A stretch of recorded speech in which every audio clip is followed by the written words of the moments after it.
3D to 4D to 5D. Maybe you've heard of the term 3D. I'm living in a 3D world. Oh, that's very 3D.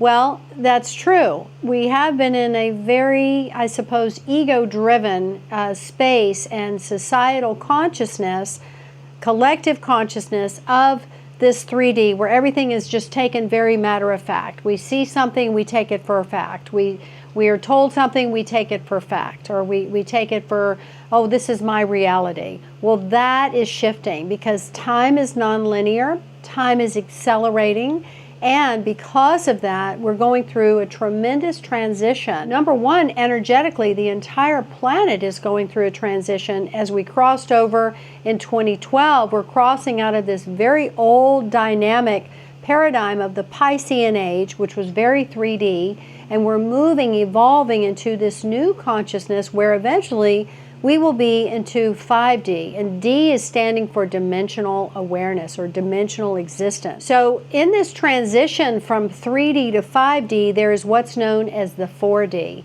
And the 4D is this way of being. It's a transitory state.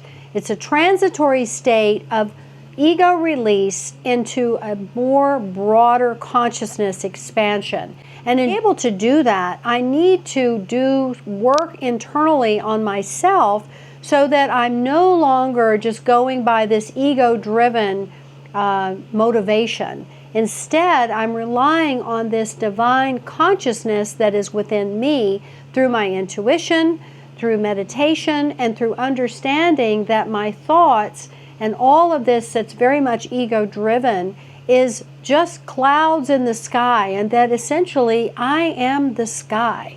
I am one with Source.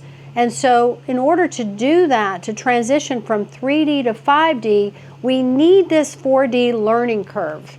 So that's pretty much what we're into now, is this 4D space of integration. It is an integration time. I'm going to talk to you next about what it is that can be supportive of you and how you can be supportive in going through this transition with the most growth and experiential growth possible. Satnam.